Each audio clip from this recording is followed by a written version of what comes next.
Hey guys, welcome to the first edition of C344 online lab edition. So today what we're going to do is finish off the Grignard experiment. And so this first part here is actually doing thin layer chromatography. So let's get, how to use this thing.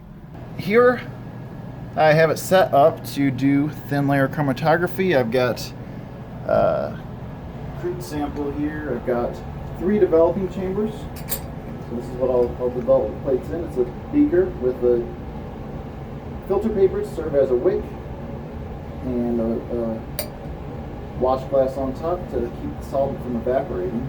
So I have 3 of those because I'm going to do 3 different solvent combinations to change the polarity, because we want to see what solvent gives us the best separation, or which helps us move one or the other. Go. And then here I have 3 test tubes that I'll put in a pure sample of biphenyl, a pure sample of triphenylmethanol, and then the crude mixture, a sample of that I'm going to prepare. That way we can see what the actual components of the mixture are. Okay, so let's get started.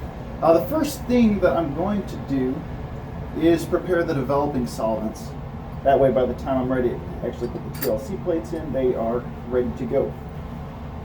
So 4 milliliters is pretty good for these, because we want the solvent to be, we want to have enough solvent, but we don't want it so high that it covers the bottom of the TLC plate. Right? If we have too much solvent in there, it will actually dissolve our compounds off of the TLC plate, which is not the idea here. So we're going to prepare 3, and it's going to be 3-to-1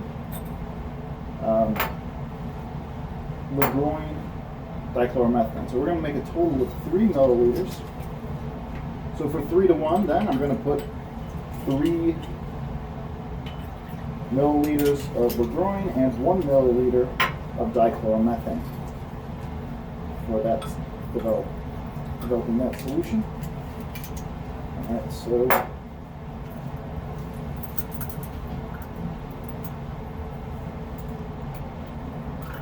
heading in the groin.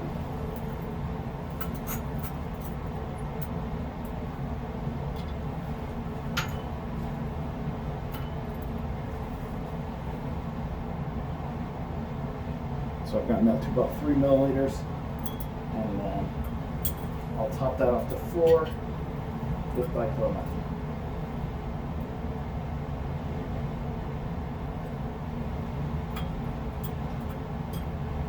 So I've got 4 total milliliters in here now of 3-to-1. So I'm going to pour that into this beaker, swirl it a little bit, and put the watch glass on. And notice how, if you look at that filter paper, it is getting soaked with the solvent as it wicks up the paper. All right, so now I'm going to make 1-to-1, which is going to contain 2 milliliters of Lagrange and 2 milliliters of ethyl acetate, of dichloromethane.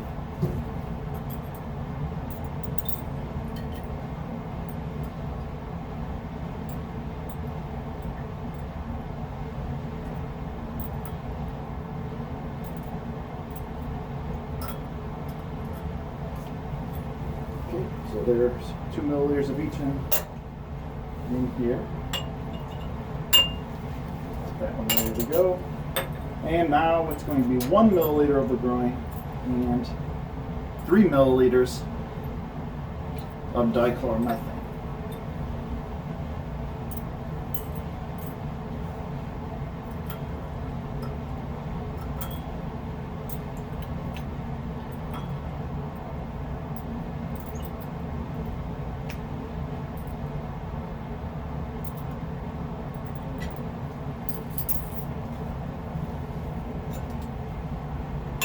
Go, 4 milliliters. All right, so now we've got our developing solvents ready. The next task is to prepare the solutions that we're going to spot onto the plate. So here we have a pure sample of triphenylmethanol. So I'm going to put a little bit of that into the vial, into the tube labeled triphenylmethanol.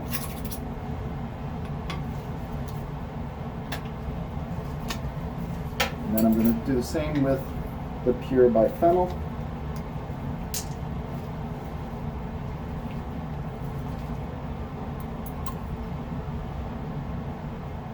Take a speck of that.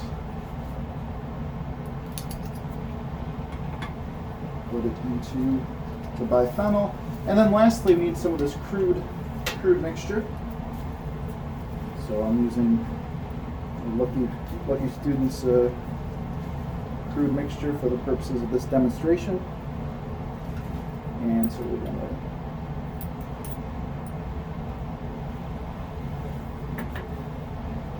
I got a little bit on the end of the spatula here. I'm going to put that in the tube labeled crude.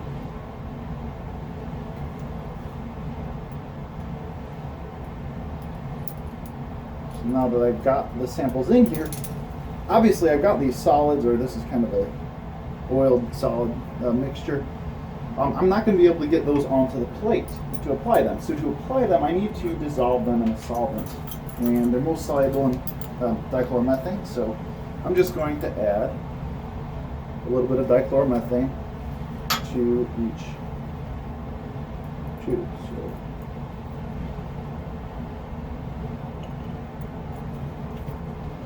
So this is biphenyl dissolved. I'm going to add a little bit of dichloromethane to the triphenylmethanol. Let's see if it dissolved pretty nicely. And then I'm going to add some to the crude mixture right here.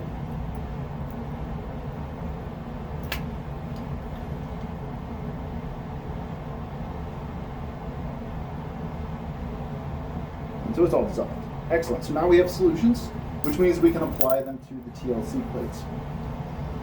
And with your TLC plates, you always want to mark those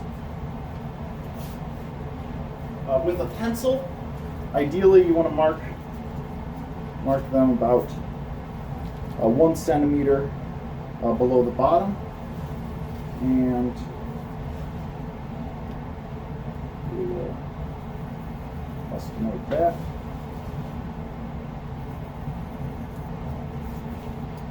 Probably a little more than a centimeter, but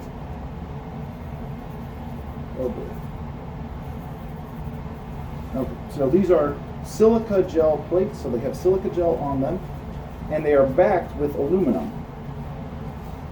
And so there's the aluminum side, silica side. These have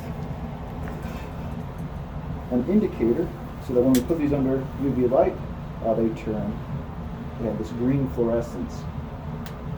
Now, when a compound that has a benzene ring is applied, as most of you saw last week, or whenever that was, in the first part of the lab, it will use sort of a purple color. So I'm going to make hash marks to apply each of these samples. And I'm going to apply them in the order I have them in this test tube, so biphenyl, triphenylmethanol, and then the crude product. Now ordinarily you want to use a pretty small capillary to apply these, but when I do my research I generally use actually a needle that I have cut off the end of, and so now this is a smooth edge that's got a pretty small hole to deliver a sample. And the nice thing about that is I can just, if I have some, this is acetone here, between each use, I can just fill it a couple times with acetone, put it out on the paper towel, and now I have cleaned this. So this is the only thing I have to use to spot my samples. Okay, so I'm going to start by applying a spot of biphenyl to the first hash mark on each of these.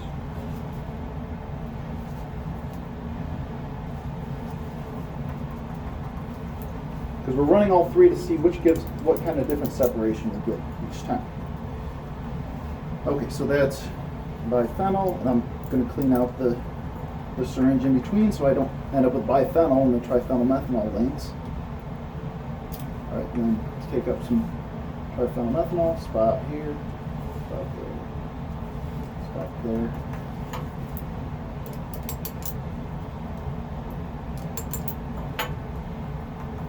And then the crude reaction mixture.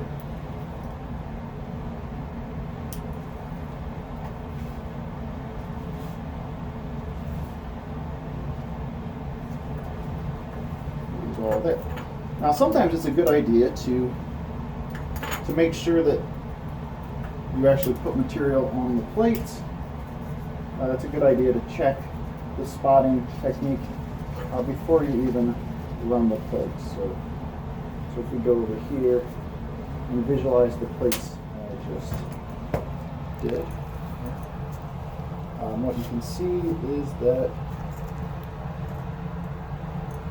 in each case, there are spots. Actually, they're hard to see because I don't have to put the center underneath there.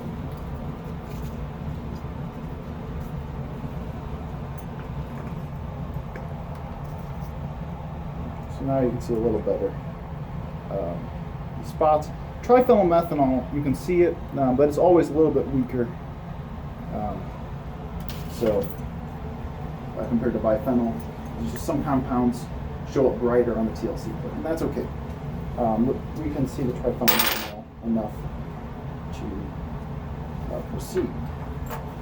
So we've got our plates are ready to go. So we're going to start developing them. So here, put number 3 in. Pop that on. Read 1.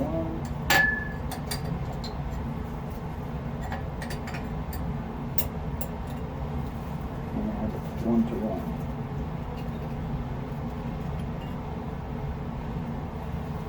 So now the plates are running.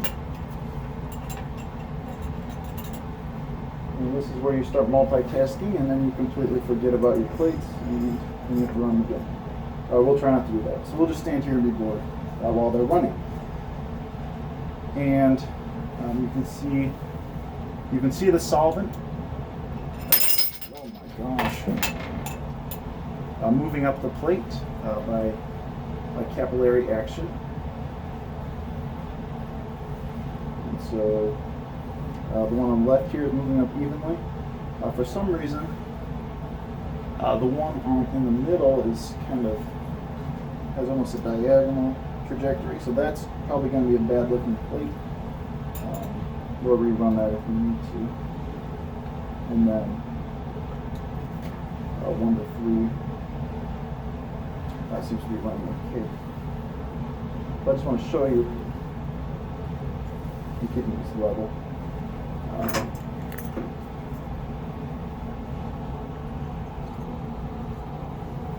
The solvent level, right, is well below that pencil line I drew. So we're all good. We don't have to worry about the solvent being dissolved. Not solvent, but our spots being dissolved into the solvent. But there's enough solvent in there that there's plenty to move the compounds, plenty of vapor in the atmosphere to keep the compounds moving through there. And we usually stop the plates about the time they get about 2/3, 3/4 of the way up the plate.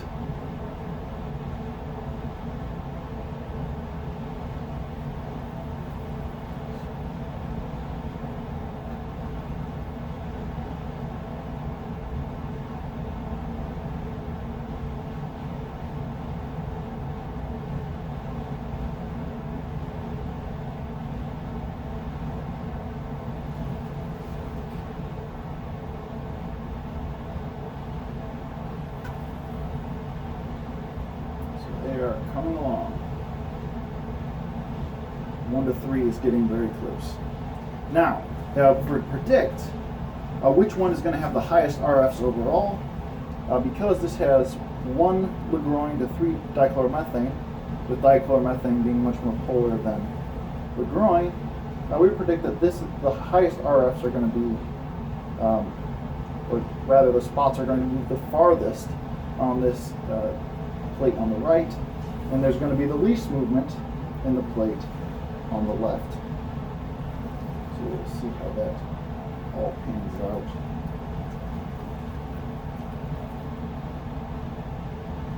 We're getting very close.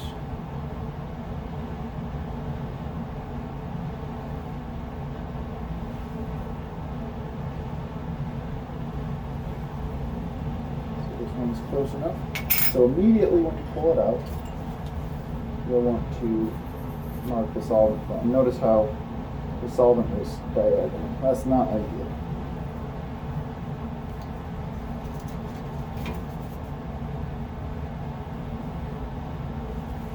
I think 3-to-1 is close enough.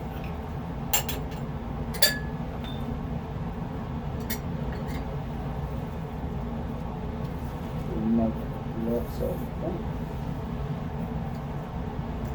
Probably should write on these just in case they get confused. This is 3-to-1. That first one, until that was 1-to-1.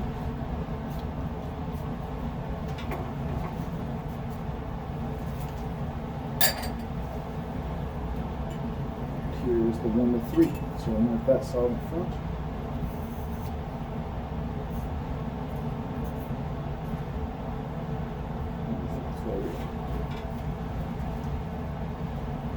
Okay, so here is the moment of truth now. Let me illuminate these under UV light.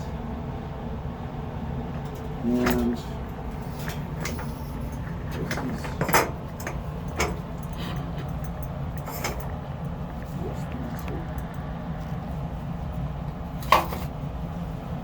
so here in the 1-to-1 plate, we see biphenyl. We see triphenylmethanol. And then in our crude mixture, we see a spot up there. And we see spots down there. It's hard to tell if that's one spot or two. Right, so that is biphenyl, pure triphenylmethanol. Triphenylmethanol did not move much. All right, if we go over to the 1-to-1 mixture. Now we see. Now what's interesting here is it looks like this spot's biphenyl was in this second lane here with the triphenylmethanol. But remember how the plate kind of was drifting? So kind of it drifted over here from that lane. So that's not a good this is not a good plate. So here's our pure triphenylmethanol, and then there's another spot right here. Alright, and then over here now we have biphenyl up here. This one ran a little bit better. And then a small triphenylmethanol spot for our standard triphenylmethanol. And then another spot up here. Okay, so this tells us a couple things. One is that there is another component in this mixture. We don't really know what that is. But this may make our separation a little bit difficult because we're going to, through chromatography, try and remove. In chromatography, we just want this bottom spot. So we're going to see how that all works out. But look what happens. The RF goes from about half for biphenyl up to just about 80%, 0.8 as we go from here. At 3-to-1, essentially the triphenylmethanol does not move. And even at 1-to-1, it does not move very much. And here, now we're getting towards a little bit better movement here at 3-to-1. So I think that if we ran this at 1-to-1, we could really see the biphenyl move without moving the triphenylmethanol. So I think that's what we might try for our column to start off with. And here, at 3 to 1, you see these moving, and we're seeing separation between this small band here. This is going to be a concern. We would like to separate the small band when we actually go to turn on the column. So, I think this informs our column conditions. I think we can probably safely start with the 1-to-1 growing dichloromethane, since this really didn't move. Neither of these moved. And then we can ramp it up to 1 to 3 when we want to start moving these other spots. Right, so that will lead up to the next segment, which is using column chromatography. Welcome to the land of columns. So here's the column that we'll be using, and so notice it's basically a sawed-off burette, and so we can shut off flow through this by just closing off the stopcock, and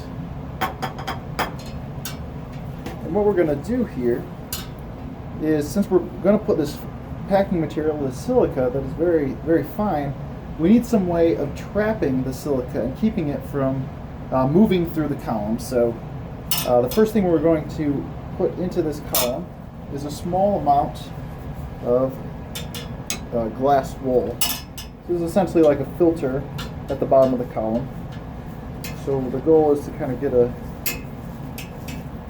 small plug of glass wool, which is somewhat easier said than done.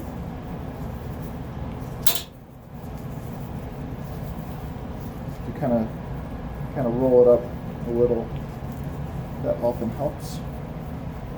And so we just want to tuck this into the bottom of the column.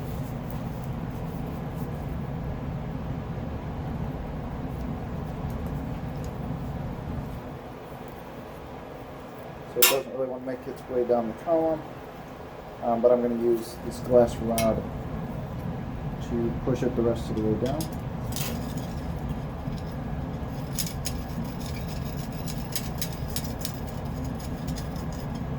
Yep. And I think that is sufficient. So yeah, the main thing is, notice that now it's plugged to the bottom of the column right there. So the next part is the fact that silica could still pass through this. So we have to have a secondary filter, which is a small layer of sand. So I'm going to go ahead and put the column so that on the ring stand, and I'm going to add, using this funnel, a small layer of washed sand.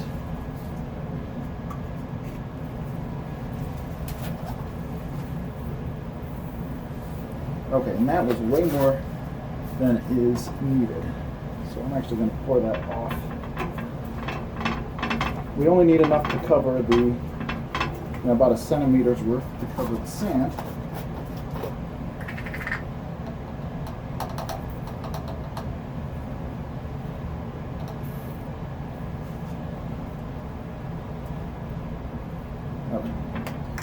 So I've got rid of that layer of sand. Now it seems to be rather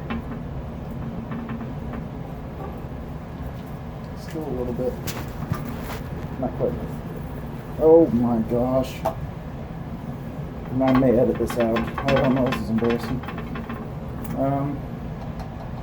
There's something rather challenging about trying to put things in the view of the camera.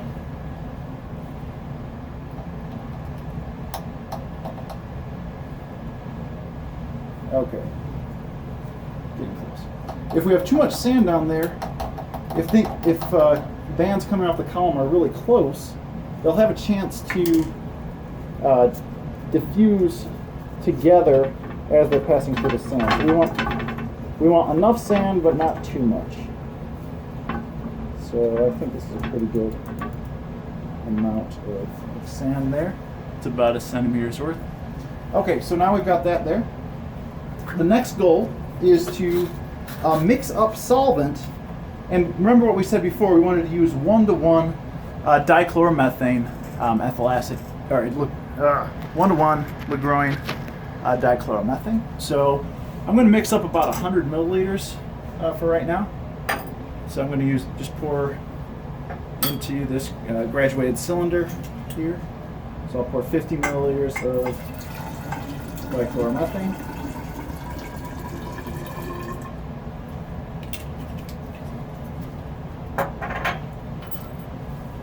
And then 50 mil, fill it up to 100 with Grignard.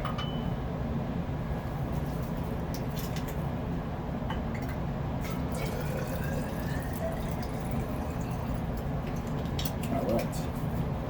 So there we go, and I'm just going to pour that into this beaker for use. They seem to mix together pretty well. Okay, so there we go. Now what I'm going to do is, we want to fill this column about 1/3 of the way full with solvent. That way when I add the slurry of the packing material to it, it doesn't disrupt the layer of sand. Sorry, get this better view. Okay, that'll work a little better.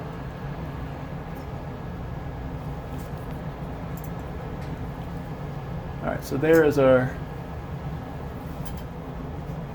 layer. I'm going to use the funnel.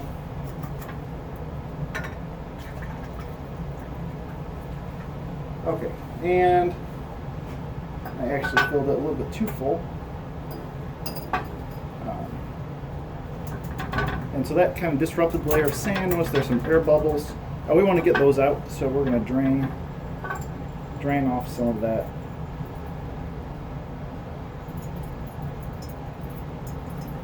Okay. So our procedure says to use about 8 grams of silica. So here's our here's the silica gel that we're going to be using, and we're trying to add about 8 grams, which is, well, it's hard to estimate. So what I'm going to do is I'm going to measure this beaker, and I'm going to zero this balance with this. So we'll head that way. Alright, so we're going to zero the balance.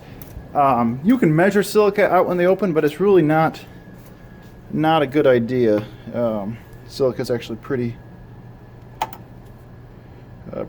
bad to breathe in. So we're gonna zero our balance.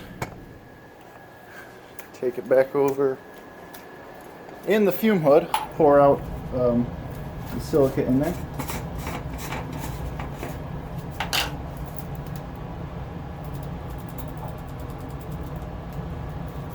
So you notice how powdery it is. And we'll see how close this gets us.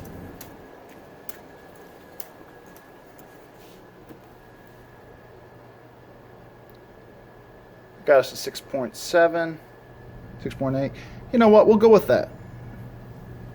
Yeah, about 6.6 grams of silica. Let's see how our column does with this.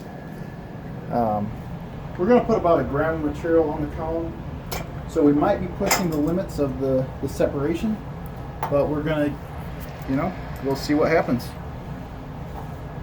You don't learn until you try, and column chromatography especially is very much very empirical. If we think we need more, we can always add more later too. So first, now we're going to prepare a slurry. So I'm going to add some of my solvent into this silica. . 1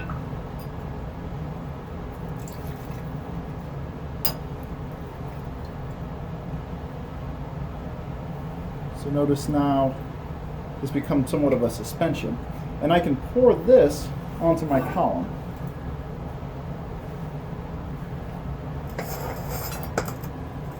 So I'm trying to see if we can get this all in view.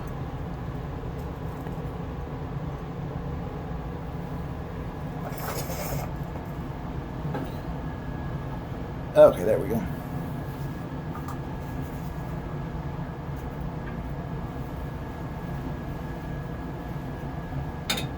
So I'm just going to pour this off the column. And then I open up the stopcock. And what we see is the silica level is rising. We see the solvent level and then the silica level here.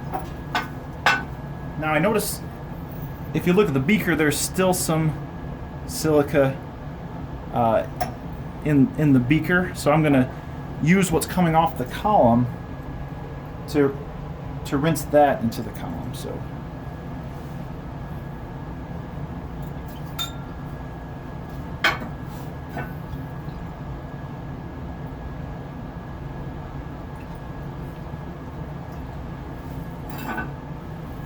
now I'm going to add this back in.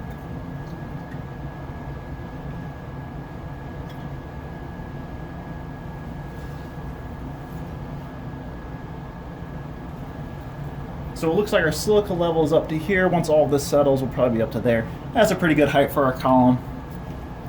And so that is this part of the puzzle. Now the second part, of course, is introducing our crude material onto the column. So what we're going to do is somehow we need to introduce this to the column. We can do this either by making a solution, or we can mix this with a little bit of silica and introduce it to the column in that manner. So we're just going to let the column here drip until the solvent reaches the level of the silica. Actually, in fact, we're going to put a protective layer of sand on top of this right now. Now that the silica has pretty much settled. Actually, we're going to let it dry a little bit first. So let's work on this part of the puzzle.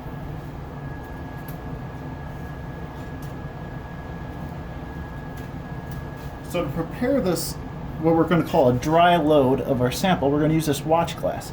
We're going to go ahead and get a mass of the watch glass once again. We're going to tear the balance with that and figure out how much of the sample we're loading on the column. We're shooting for about 1 gram.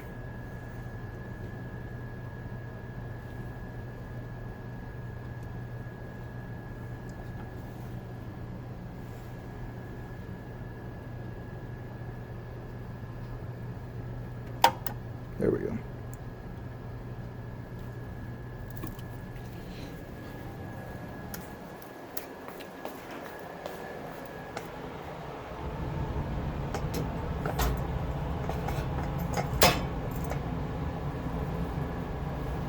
And keep an eye on the column, of course, to make sure it's hasn't gone dry.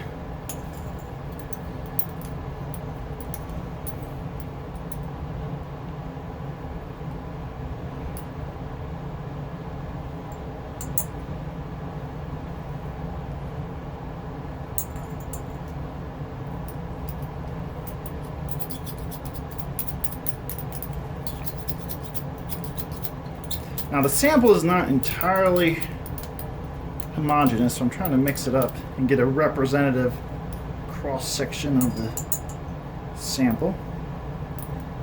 It's also kind of oily, so it's hard to exactly spatula it out, but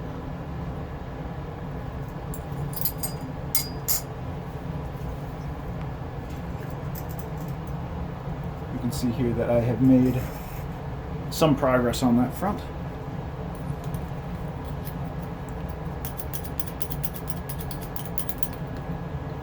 I'm going to show off the column because it's getting close.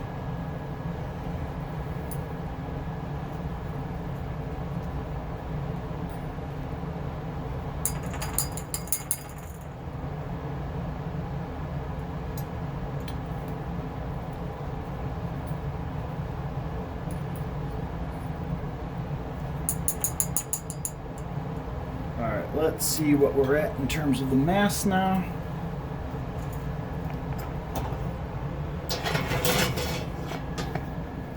Okay.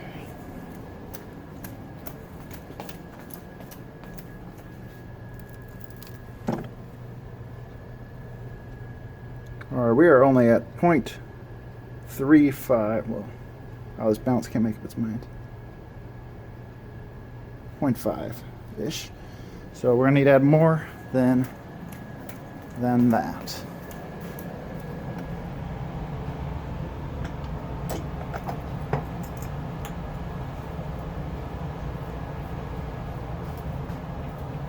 Okay. So we will keep scraping. I may switch to a bigger spatula.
Okay. This may be closer to a gram.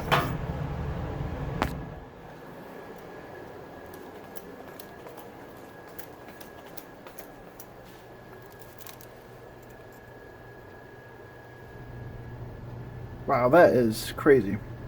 So in fact, that's a little more than I wanted. We probably don't want to put that much on the column because it might not work very well.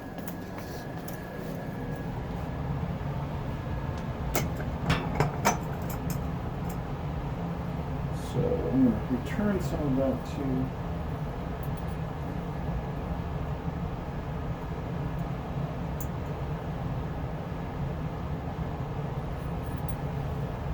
the flask. Oops.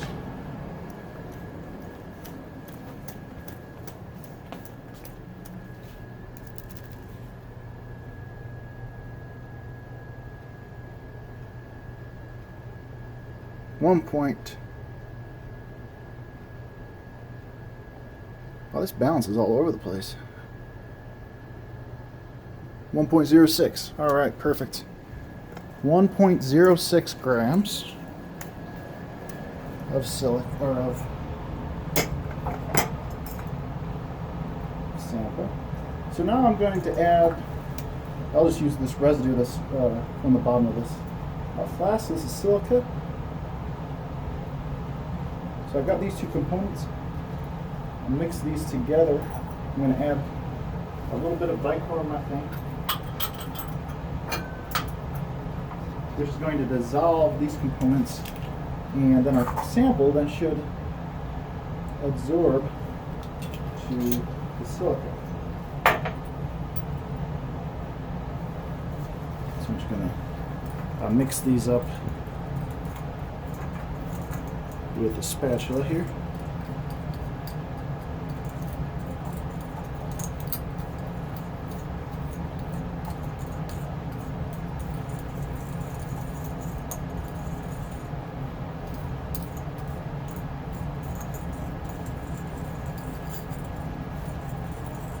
And then the dichloromethane will evaporate, and we'll have a solid that we can just load to on top of that column.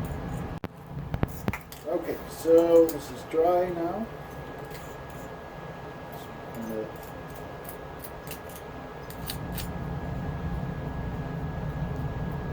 I'll make sure it's not too clumpy. And so now what we're going to do is actually load this onto our column.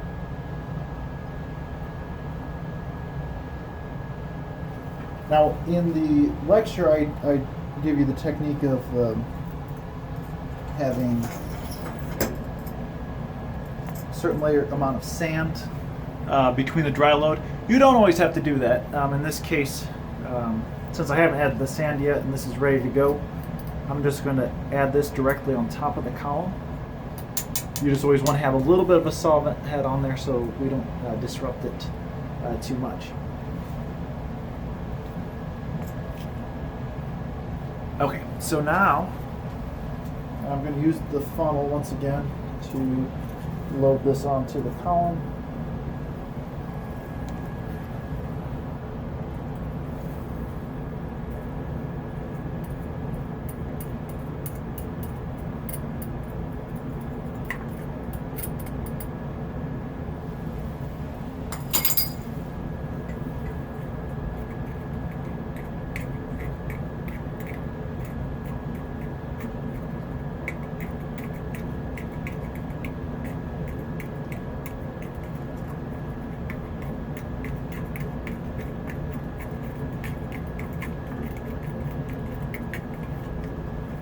Alright, so now I've applied my sample to the column.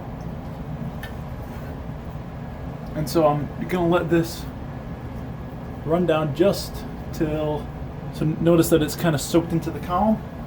Now I'm going to add in a little bit of sand on top of there.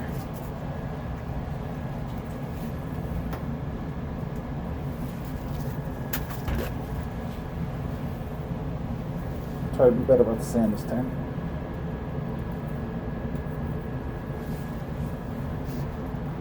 We need this layer of sand to protect the column. When I put solvent on, there's a tendency for the solvent to just kind of blast everything away. So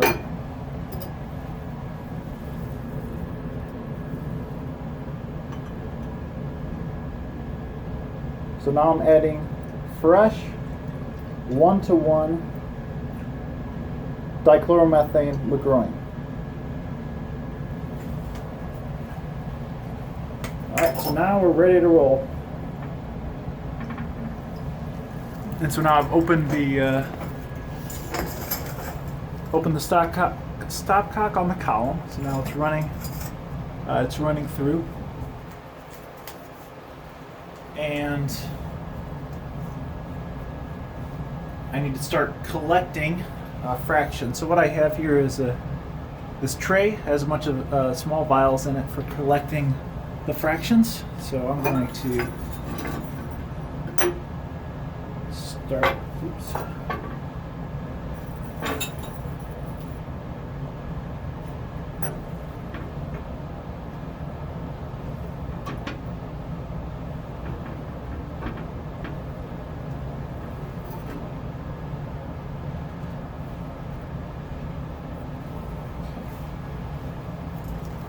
So I've got the test tube rack centered underneath here, and the columns dripping along. So I'm going to fill these. Each of these tubes will hold about 5 milliliters, I believe. Of course, the question is, right, what's in each fraction? Where's my product? If we look at the column, we can see a yellow band running through the column. And so we can see that traveling through. The other thing you want to keep an eye on, of course, is the solvent level. We still have solvent. But the fuller the column is, so if I can keep that solvent level up most of the time, I'm going to do a better job moving the stuff through the column, because the more solvent on top of the column, the higher the pressure on the column to move the solvent through. So I'm going to top off the column, I believe. And it looks like that tube's getting close to being full.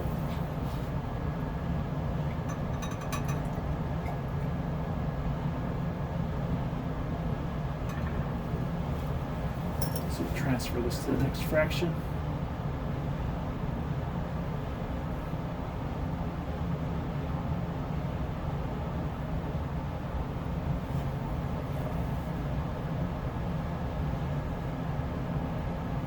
while that's running, I'm going to go run and get the charger for my phone because it says the battery's going to die.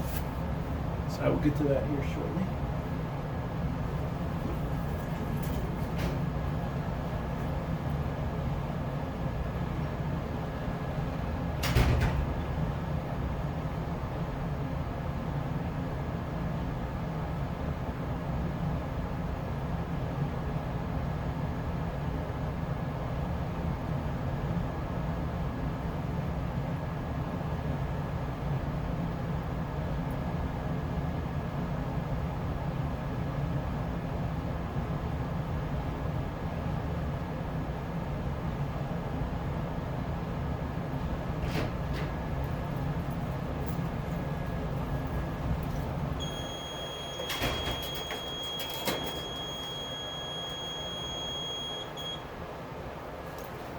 Okay, so I've got my charger here, so this way the phone battery will not go dead. No video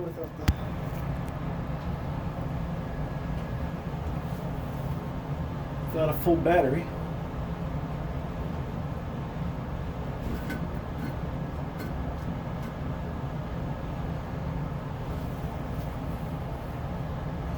So as this column is continuing on, I'm just going to keep on keeping this topped off.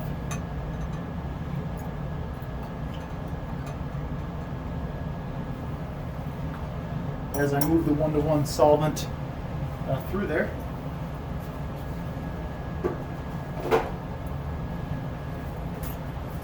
And what I can actually do is get out a TLC plate and label it so I can spot each of these fractions in a different lane and see what's in it. Is it pure biphenyl or is it a mixture? Eventually we want to get to the pure triphenylmethanol. Okay, so we've collected 6 fractions, and I've still got the column running. All right, I'm just adding the last of the one-to-one mixture into it.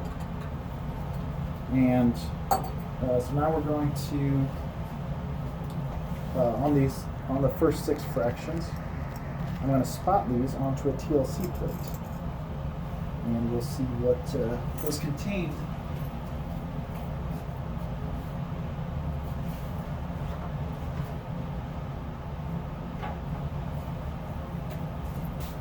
Okay, so we're going to run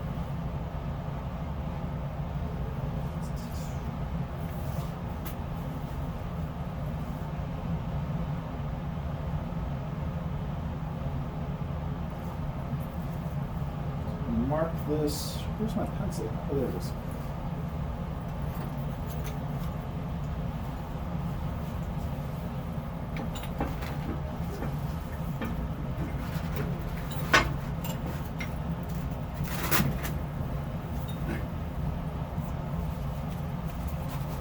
Mark the TLC plate, and I think there's room for 6 spots on it, if I'm careful.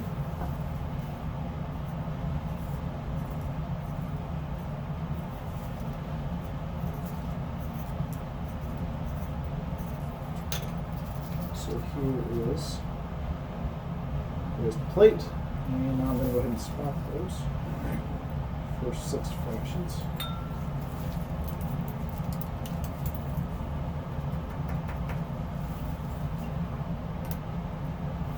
I don't think one has anything in it, but we'll find out.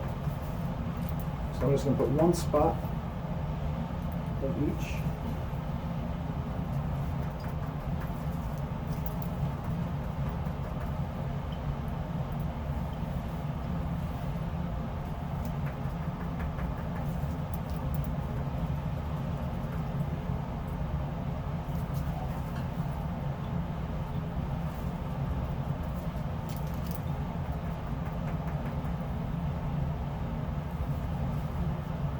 Spotting 5.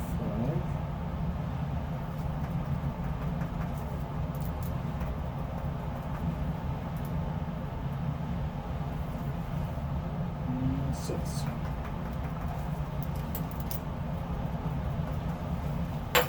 Okay, there we go. Now we'll get a little sneak peek of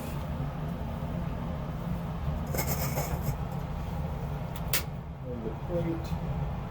And yeah, it looks like they all but one have TLC active material in it. Okay, so I'm going to run this in the 1-to-1. Actually, I better mix up some more. Because it's mostly evaporated. That would mean that the composition probably no longer reflects a 1-to-1 mixture, and I won't be able to count on it. So I'm going to quickly mix up some more of that.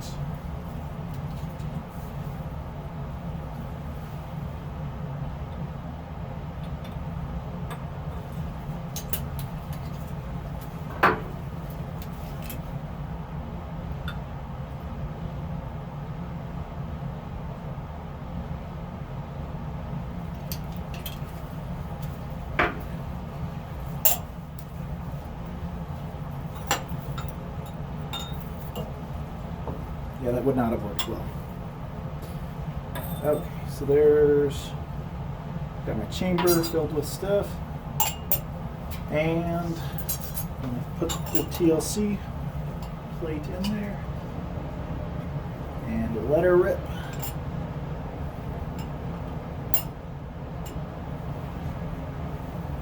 So you can see solvent wicking up the TLC plate. Uh-oh. Fractions overfilling.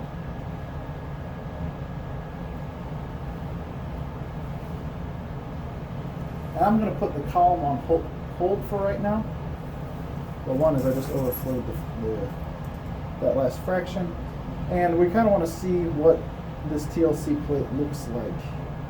I imagine, because if all the biphenol's off, we can probably switch to a sharper solvent composition.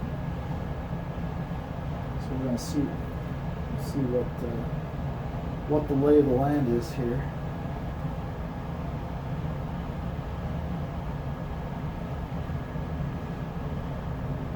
And it may even be that these later fractions contain some of our product, or actually we may have triphenylmethanol already coming off. I don't know. We won't know until we see the TLC.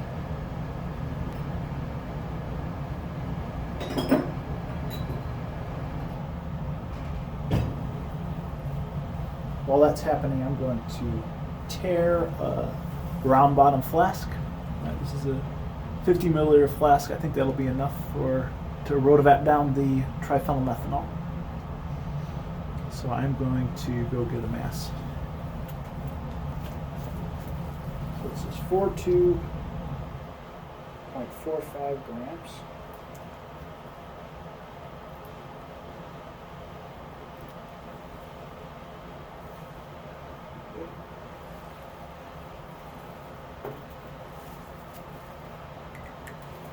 TLC plate's almost done. Now while this is running, of course, we could think about recrystallizing the rest of this.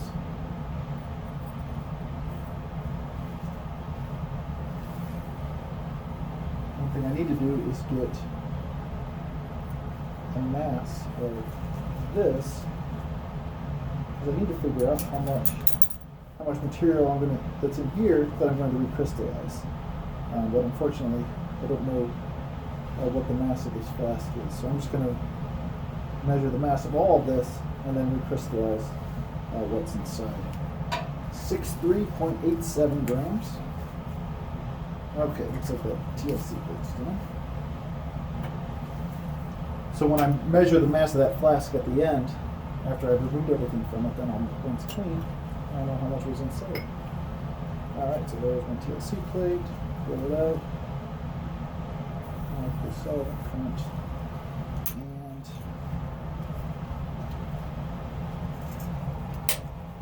visualize it. Okay, so, oh boy. So here we have an interesting situation. For some reason, everything just kind of flew off the column. Zoom in.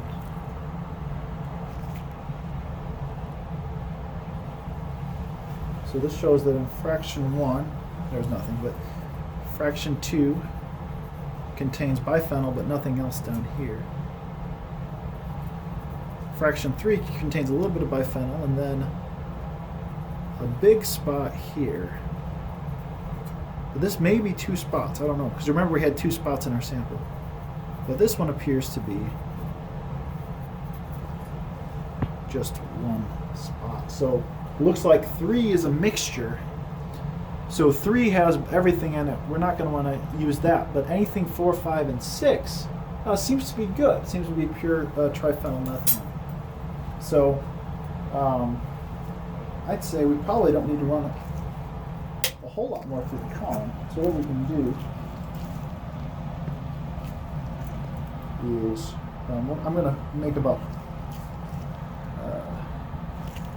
we'll mix up 3 to 1 and finish it off. But I'm just going to make another 25 mils, about 20 mils of 3 to 1. So that would be 5 milliliters of Grignard and 15 milliliters of dichloromethane. Let's do that here. And continue our column.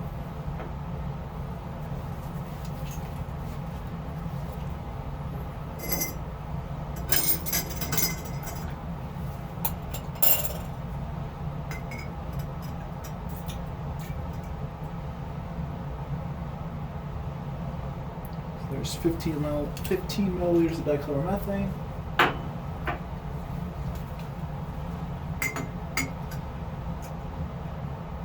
Because all we want to do now is get the rest of the, if there is any left, because we haven't checked fractions 7 and 8 yet. I feel that they're still down there in the back.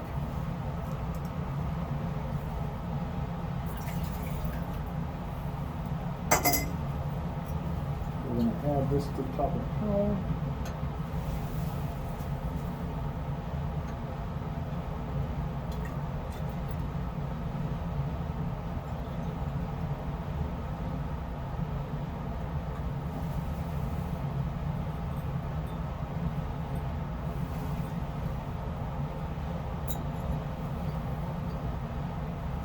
So we're back to collecting fractions.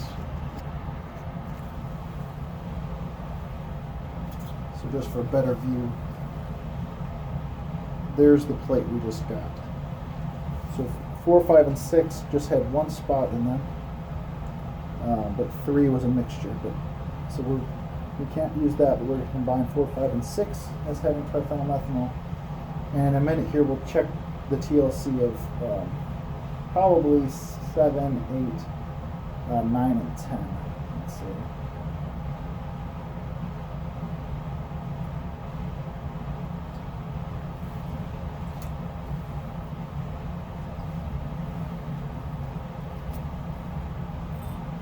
We can definitely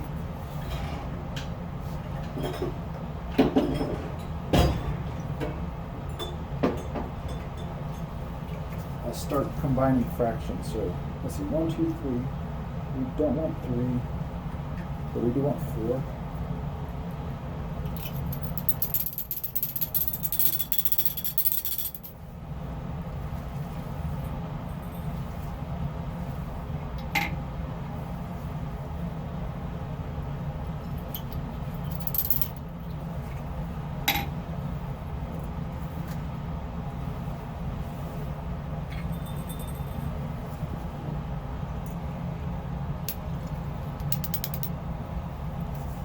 Deleted some files off my phone so that I can continue recording. Here I've labeled the TLC plate for the rest of the fractions. So we're going to do 7, 8, 9, 10, and 11. I've run most of that. I ran most of that through the column. Most of that 20 milliliters that I made of the 3 to 1 or 1 to 3 Grignard dichloromethane. So we'll go ahead and spot this TLC plate like we did before. 7.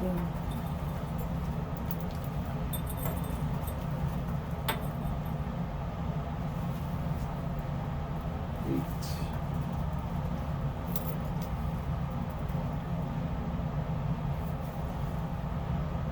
9.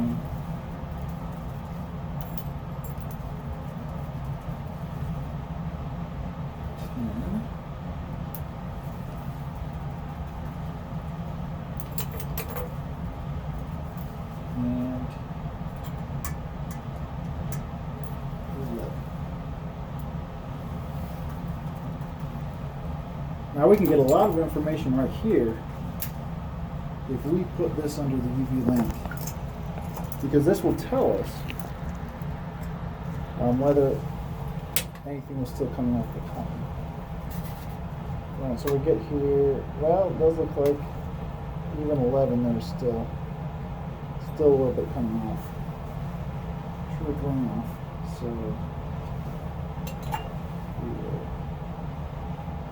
I was hoping 11 would be really faint and we could make an argument to stop the column. Well, I'll continue collecting the rest of the fractions, or one more fraction.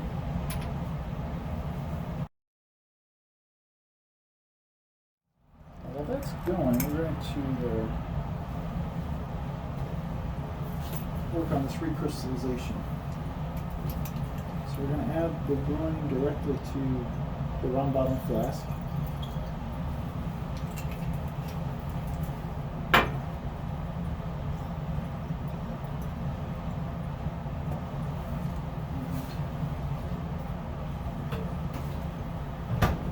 Trying to get this all in solution. Procedure says till it just dissolves. We might not get to that point.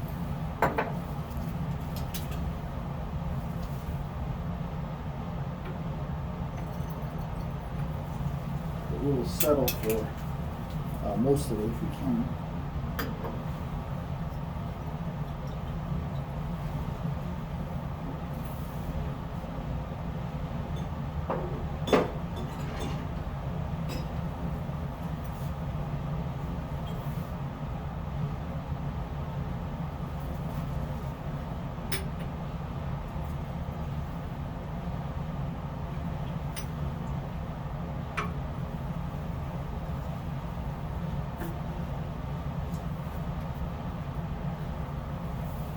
Okay, looks like our TLC plate's done.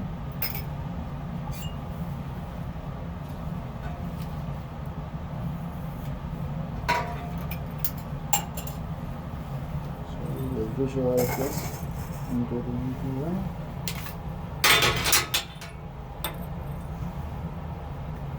And what you can see, zoom in.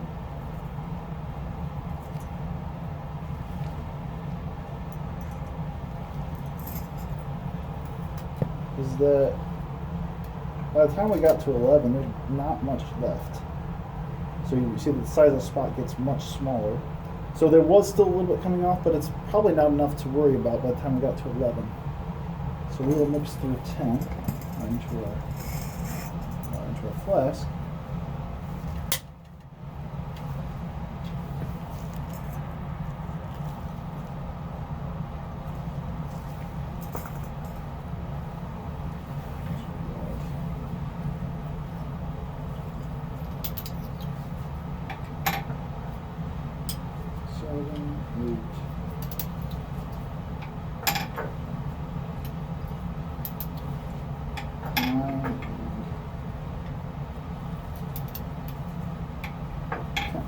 Go in our round bottom flask, and now we will put this on the rotary evaporator.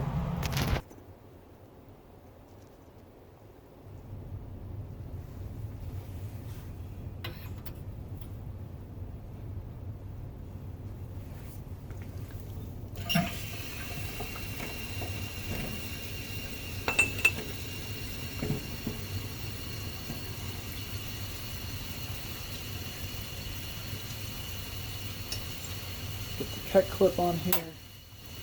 I got the water aspirator on for the vacuum. And so we'll turn on the rotation. Try. Oh, that's what happened there.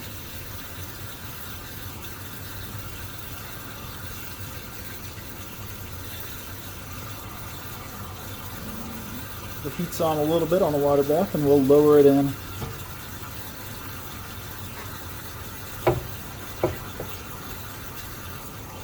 Well, I think I need to add a little bit more water to that. It's not high enough to transfer heat to the evaporating flask.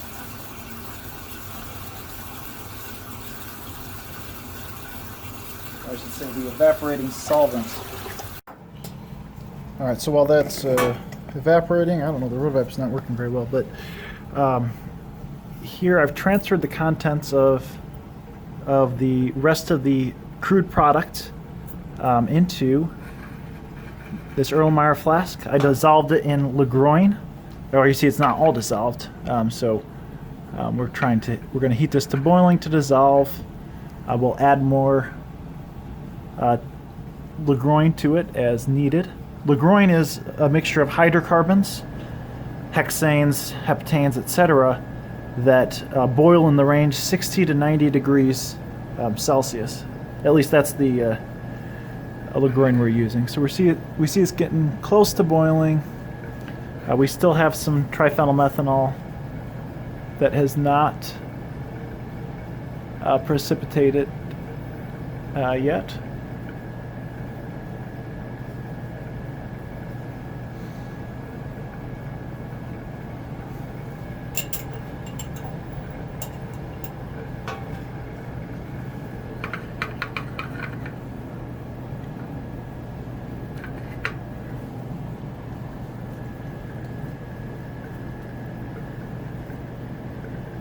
Okay, so that's boiling away.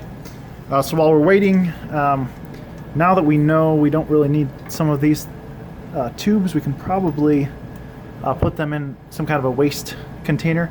Now, any of these things that have dichloromethane, we want to make sure that we dispose of in the appropriate container. So this is what originally came off the column as I was preparing it. So I'm just going to, and that is destined for the waste. So we will add fraction 1, which we don't want, fraction 2, and fraction 3. Now, if we wanted that pure biphenyl that was in the second fraction, we could have saved that back, but we're not really interested in collecting that. So we've got those things. And what I'm doing now is I'm just letting the rest of the solvent out of the column. So it's going to fill that. All right, so now we go back over here to the recrystallization, and we seem to be boiling away, and I think we're getting close to getting everything dissolved, so that's a good sign.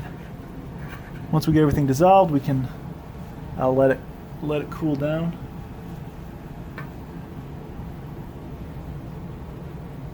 So I think the directions say to let it crystallize until the triphenylmethanol just starts to crystallize. So right now it's all dissolved, so we're not to that point yet. So we'll let it boil for a little while. Okay. I think there's something wrong with the rotavap. It does not seem to be working well at all. We'll put this on the other one and see if that works better. Alright, got this one running now. We'll see if it does any better.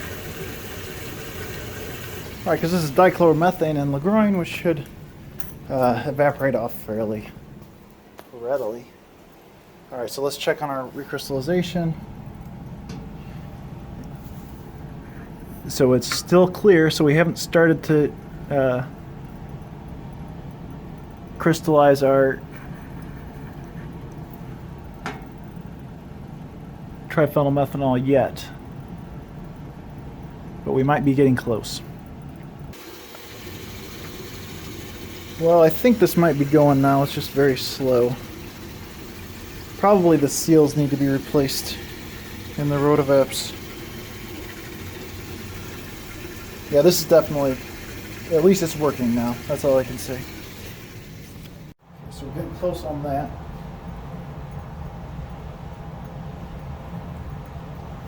I don't quite see triphenylmethanol crystallizing out yet, but we're getting down to a pretty low volume, and the solubility of triphenylmethanol and Grignard is fairly low. So I think I'm going to go ahead and turn this off and let it cool and crystallize. Let that sit there. Right there. And so we're going to go ahead and do some, we're going to dispose of this waste in our solutions here.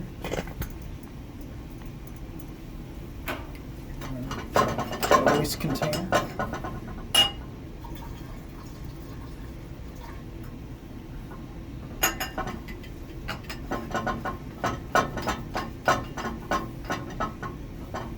And then we also have this column to deal with. So I'm going to show you how we empty the column here. So I'm going to use this beaker to collect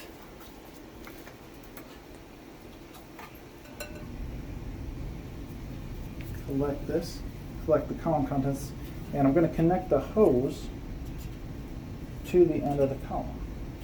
So I'm basically going to use pressure to push the contents of the column.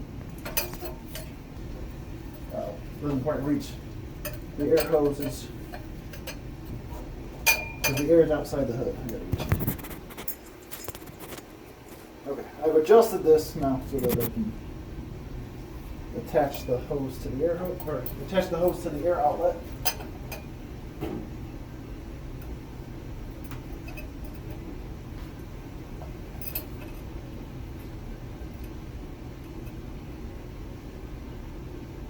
Alright, so I'm slowly turning on the air, and there we see it coming out.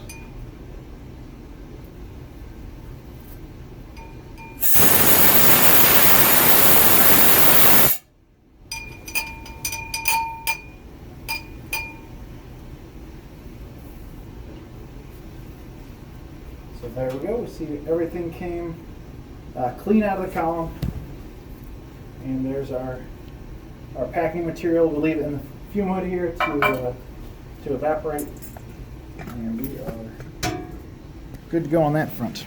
We go back and look at our rotovaping material here. We see that we've actually just have a little bit of liquid left in there, so that's almost all evaporated. Temperature, so we're gonna, and if you notice now, we've got crystals have formed, and so, well, that is not going to work. We'll need a bigger beaker. But we're gonna put this on ice in an ice bath and make sure we get all the triphenylmethanol to crystallize out. The rotovap is coming along nicely, so we'll set up the filtration apparatus for this. Okay, so I've got the filter apparatus here. Put that down a little bit. And here's our product, recrystallized product, just chilling. So there we go. Let's make sure our suction works. We're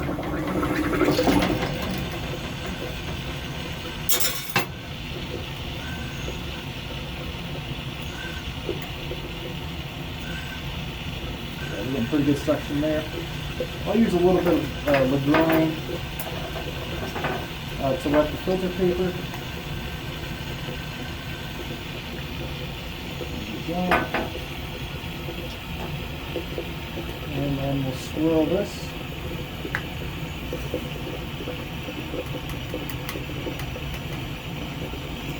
See our filtrate down there.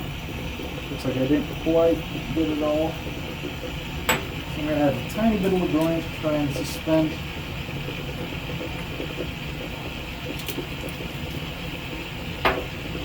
the solid a little better.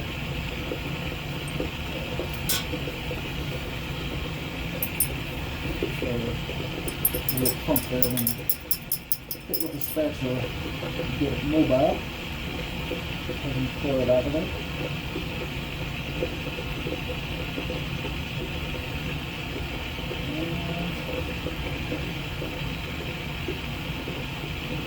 I think that's as good as we're going to get it. So You see our filtrate down there. Here's the solid. Pretty good.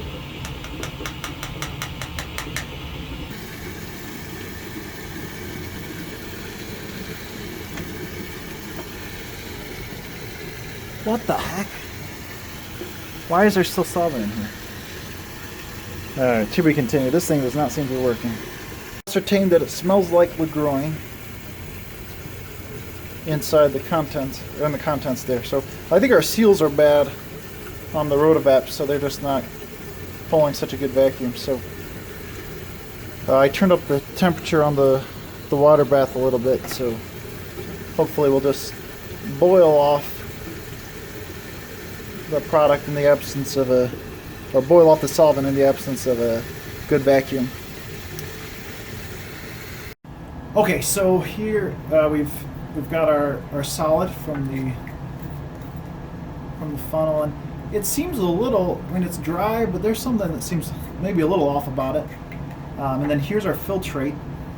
So what I thought we'd do is compare, run a TLC plate where we spot the crude material that we started with,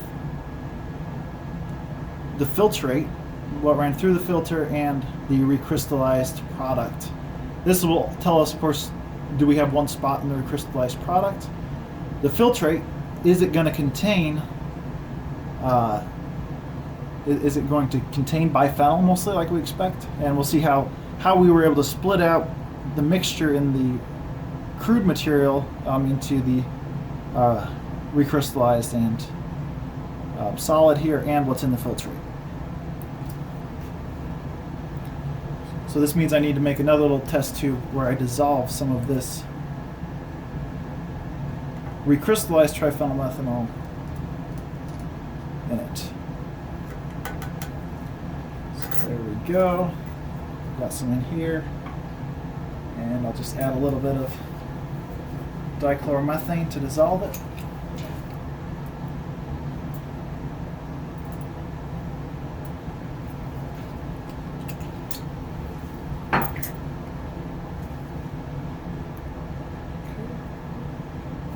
Got that dissolved.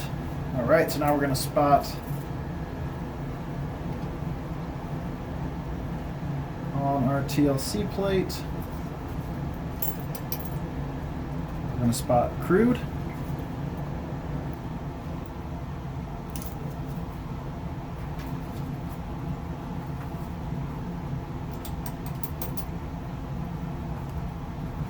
We're going to spot our filtrate.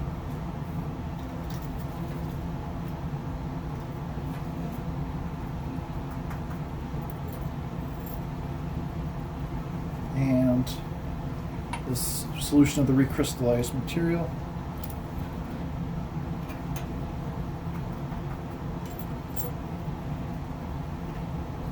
Okay, I'm going to double check under the lamp.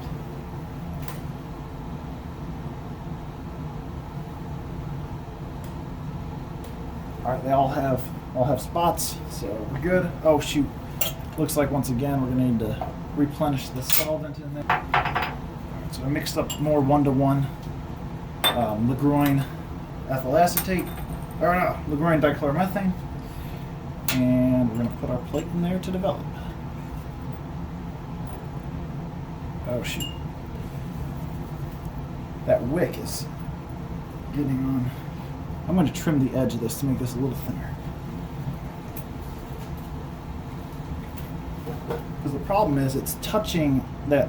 The flask is a little bit too small for the size of these plates. So then the wick is actually contributing to the poor uneven running of the plate. Uh-oh.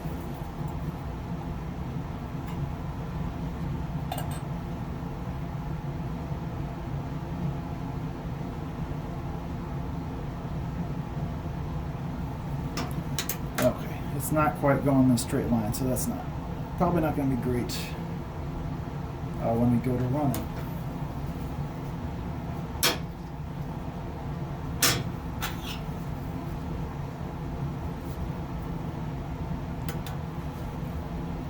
while that's running, let's go get a mass of the recrystallized material.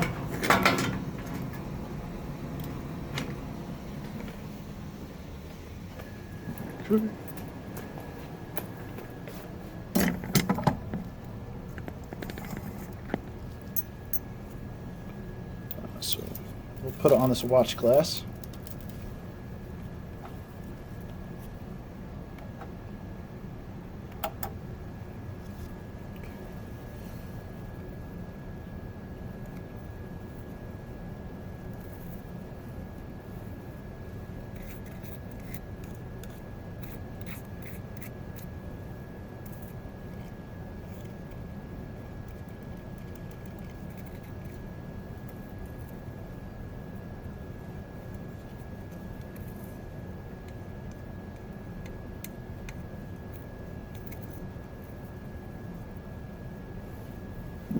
Okay, so we recrystallize about 2.07 grams.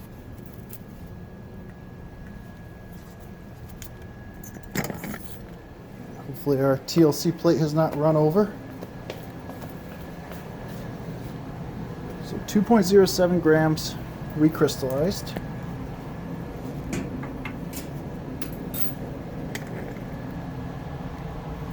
TLC plate is still running. Still running unevenly, I might add. Okay, TLC plate is actually long done.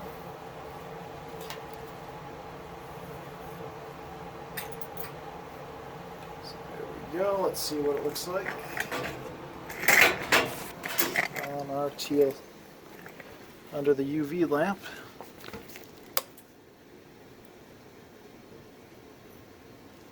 Okay.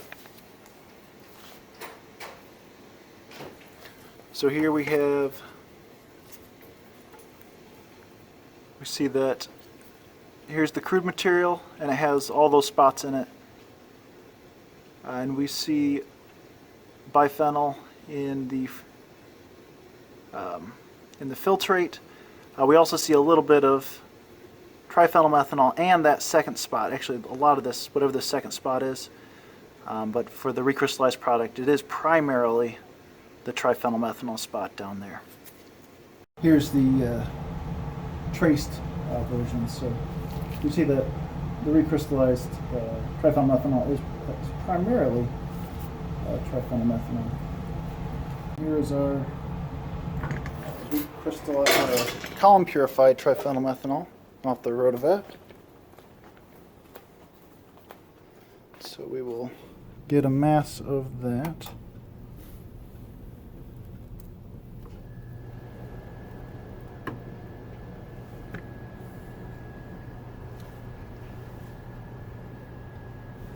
Actually, that balance has been a pain. So let's use this one.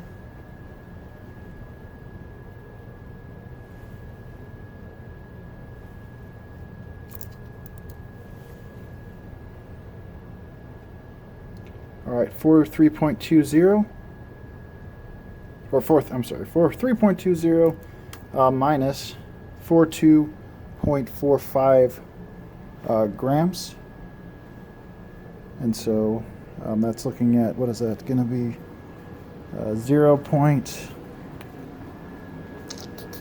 Whatever that is, 0.75 grams of recrystallized triphenylmethanol. So I'm going to go ahead and get the recrystallized triphenylmethanol.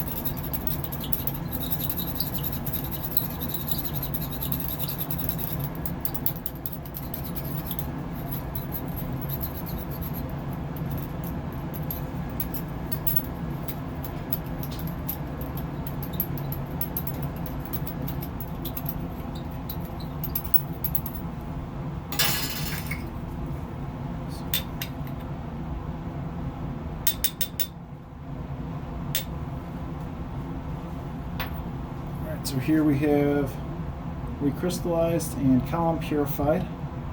This is about 0.75 grams, and this was 2.07 or something like that. So there are our two products. And based on TLC,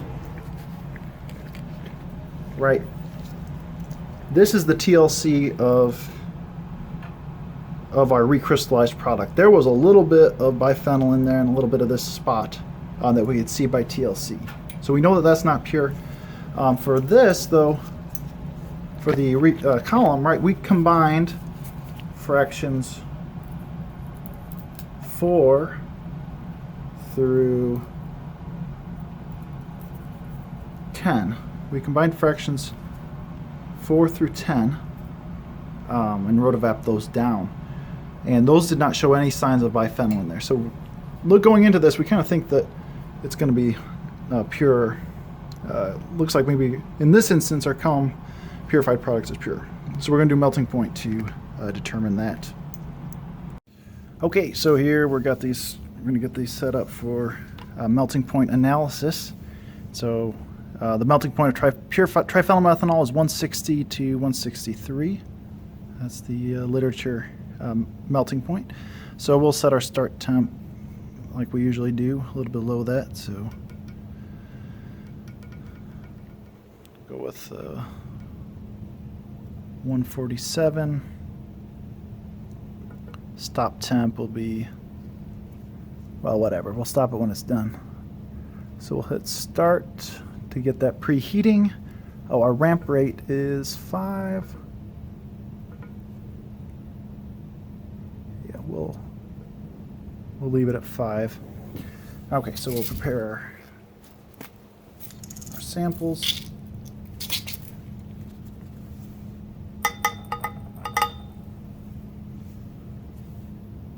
Pack that on.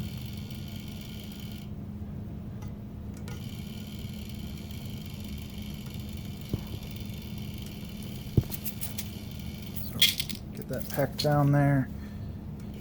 And then we'll pack a capillary tube with the recrystallized material. Oh, maybe we're done it.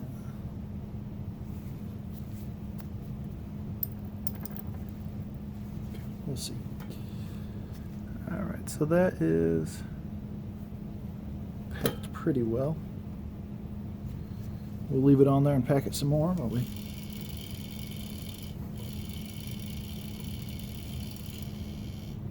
Okay, so this one is the recrystallized. This is the column purified.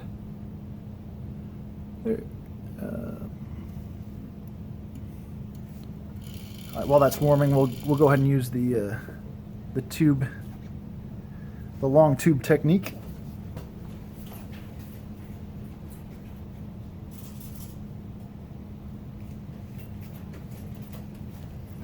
Make sure these are good and packed. All right, so if you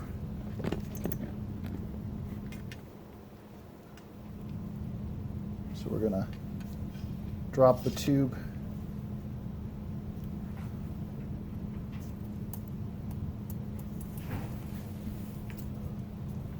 down this a few times, make sure it's packed. This is the recrystallized one, but we will we'll call that one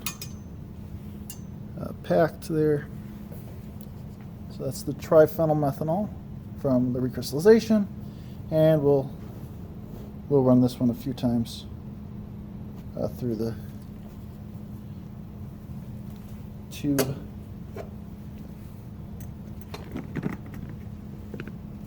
Since I know you're all missing the joy of the tube bouncing in there, I'll make sure you get a picture of it.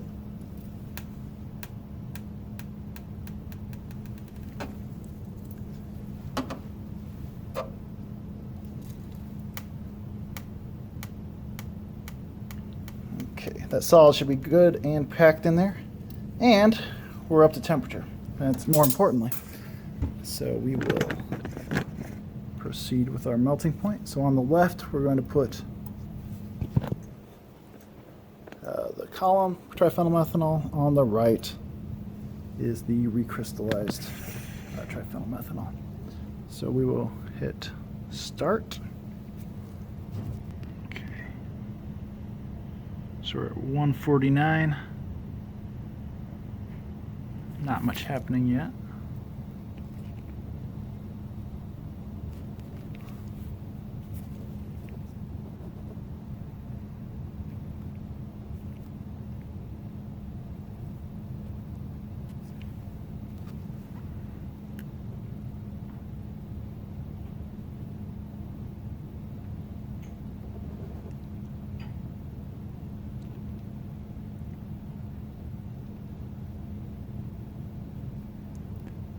Alright, we can see it looks like on the right the recrystallized triphenylmethanol is starting to getting on the way to melting. So I'd say 153.4.2 was where that one started.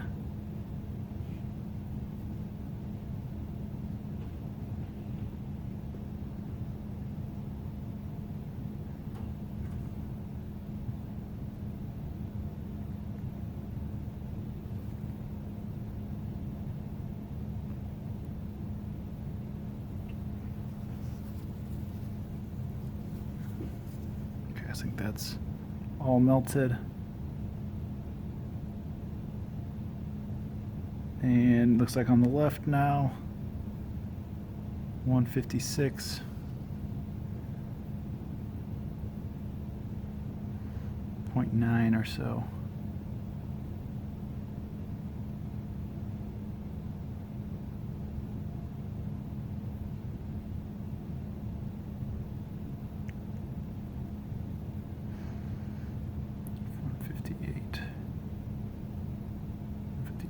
Yeah, so looks like the triphenylmethanol from the recrystallization melted sooner. Both of them had about a 2 degree, less than 2 degree range. It was about 1 degree for the column purified material. So there we go. So this is some food for thought for your report. And so enjoy. Hope you enjoyed this demonstration of the lab. The only thing you don't get are the fun smells and cleanup, which I have to do now. So the last piece of information we need here is this, our starting mass, which we weren't able to get because we didn't know the mass of the flask. And it's okay that this is still dirty because this is some of the stuff that was in the flask that we didn't put into our product. So go ahead and zero the balance. You know what? That balance is not very reliable. Okay. So that's zeroed. 60.51. So subtract that points from 63.87. So that looks like that's about 3.36 grams. So that would be the starting amount, or the amount of crude product total, which may be useful.